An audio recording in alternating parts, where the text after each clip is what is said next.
Terus satu saat dia bilang, saya mau ke Surabaya, mau bikin konten di Jawa Timur. Ya saya ini perlu tempat, dia bilang gitu. Karena Novi kan tidak kenal siapa-siapa di sini kan. Akhirnya ya sudahlah, saya siapin tempat itu. Dia sama timnya sudah jalan ya seperti biasa, dia keliling kemana, pulang malam. Ya suatu saat dia juga, aduh pengen refreshing lah gitu. Ya udahlah, kebetulan saya punya klub. Ya udah, refreshing tempat saya aja lah, santai-santai. Ya itu dia sering kesini ya. Ya ada juga lah, tapi ya nggak etis kalau saya bicarakan itu. Enggak lah, waktu itu kemana ya, ke TP lah. Saat tanggal 30 November itu dia sempat minta ketemu sama saya. Dia datang ke Jakarta sama seseorang, tapi saya jawab dengan tegas saya tidak mau dan tidak berkenan.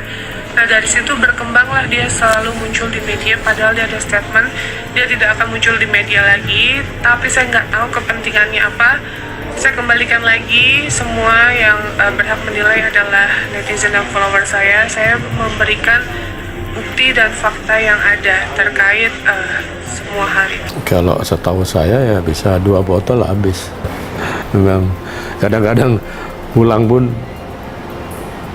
ingin bawa 1 botol lagi, ya udah saya panggil anak, ambilin 1 botol dibawa pulang. Mungkin dibawa pulang tuh ya untuk minum bareng sama timnya ya gitu ya. Mungkin nggak malam itu, mungkin dia malam itu sudah over ya, mungkin besoknya atau kapannya gitu kan sama tim-timnya. Saya pernah ini pakai kursi roda, apa itu namanya, kereta dorong apa yang ada di sini, kereta dorongnya udah nggak kuat sekali, sampai apartemen pun masih dorong sampai atas pun gotong. Ada tumbang sampai ke kamar ya. Ya enggak mau orang tahu lah hubungan saya sama dia itu gimana, ya mungkin juga gitu. Tapi saya sendiri ya biasa-biasa aja lah gitu. Tahu sama tahu lah, enggak perlu diungkap di forum terbuka ini gitu. Kalau diungkap malah bahaya nanti gitu. Saya di sini tidak memiliki masalah apa-apa sama Pak Haka dan juga asistennya selama saya kenal, dan diperjelas lagi saya tidak pernah bertemu sama beliau lagi sudah bertahun-tahun ya.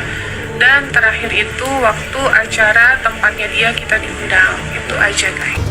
Sebelum ini peristiwa terjadi, Novi, kau hati-hati. Kau jangan kira kau baik, orang di sekelilingmu yang terdekat dengan kau suatu ketika akan menjerumuskan dirimu. Kau harus berhati-hati. Saya sudah ingatkan, Septara sudah mengingatkan loh. Nah, Budisna ada di depan saya di sini sama satu lagi laki-laki itu yang sering kalau wawancara tuh langsung ngomong kepada saya, ya, di sini di ruangan ini.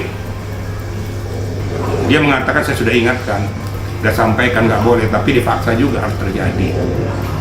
Ini biar tahu nih, netizen tahu semua nih peristiwa ini, nggak sembarang tiba-tiba ngejeblak seperti kayak gini ceritanya. Ada mekanismenya, ada perjalanannya gitu loh. Peristiwa mundurnya Novi membuat saya jengkel. Kenapa? Jadi terkesan bahwa Novi ini lepas dari tanggung jawab karena ini bermasalah. Jadi orang akan mengatakan cuci tangan. Saya panggil kan malam ini ke rumah. Ada Gary, ada kuasa hukum dan Setara, ada Novi. Saya tanya sama kuasa hukum Setara, kamu sebagai pengacara kok bisa-bisanya kok mengalihkan ya, bahwa Novi harus mundur di handle oleh Gary. Ini kan bikin blunder semua. Berkali-kali saya sudah katakan non-aktif aja, dia fokus pada pokok permasalahan ini. Kalau non-aktif tapi tetap dia berada dalam pengawasan kepada yayasan yang dia dirikan. YouTuber Pratiwi Novianti alias Novi disarankan melaporkan balik Agus Salim ke korban penyiraman air keras ke aparat kepolisian dengan pasal penggelapan uang. Uang itu dikumpulkan dengan motif dan pertimbangan untuk pengobatan si Agus. Totalnya berapa saya nggak ngerti, kata Haposan. Haposan menilai Agus salah jika uang donasi masyarakat tidak digunakan untuk berobat. Novi, laporin aja Agus, daripada Anda dituntut para donatur itu. Laporin kepada polisi, saran Haposan. Haposan mengaku bingung kenapa bisa Agus yang melaporkan Novi, padahal Novi adalah sosok yang membantunya sejak awal. Novi bisa laporkan Agus itu penggelapan uang, laporin aja, gak usah takut, tegas Haposan. Menurut saya ini ukuran moralitas, sudah ditolong tapi malah ngelaporin, sambungnya. Polda Metro Jaya telah menerima laporan dari seorang warga bernama M. Agus Salim terkait dugaan pencemaran nama baik dan fitnah melalui media elektronik. Laporan yang dilayangkan Agus terregistrasi dengan nomor LPB 6330/10/2024 SPKT Polda Metro Jaya tertanggal 19 Oktober 2024 dengan penyertaan pasal 27 AUU 1 2024 tentang ITE dan atau pasal 310 dan pasal 311 KUHP jungto pasal 45 ayat 4 terkait pencemaran nama baik dan fitnah. Laporan dilayangkan terhadap terlapor yaitu Pratiwi Novianti yang menyangkut pengelolaan dana donasi sebesar 1,4 miliar yang dikumpulkan untuk korban penyiraman air keras. Saudara MAS melaporkan dugaan pencemaran nama baik serta ancaman melalui media elektronik yang dilakukan oleh PN. Laporan ini kami terima pada tanggal 19 Oktober 2024 dan akan segera kami tindak lanjuti, ujar Kabid Humas Polda Metro Jaya Kombes Ade Ari Syam Indradi. Pengacara Agus Salim menuduh YouTuber Pratiwi Novianti pengguna narkoba. Bukannya marah atau melapor ke polisi atau tuduhan itu, Novi justru melakukan cara berbeda.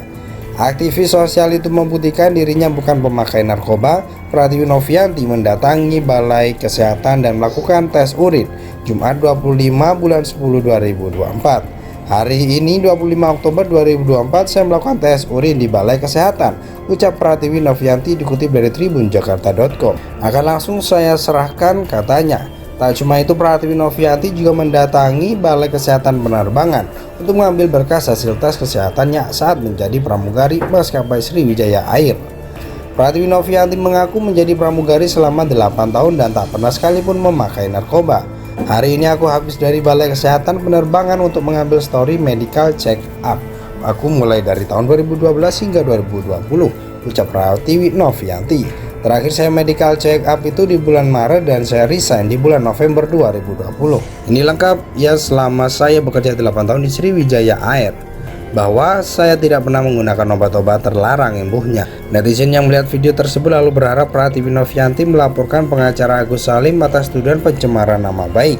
Ayo kak, tuntut kak yang fitnah kamu atas fitnah dan pencemaran nama baik. Lapor balik teh pencemaran nama baik, tuntut balik pencemaran nama baik teh. Agus Salim korban penyiraman air keras kini menggandeng pengacara baru yakni Raden Dadan Mariana dari LDL Law.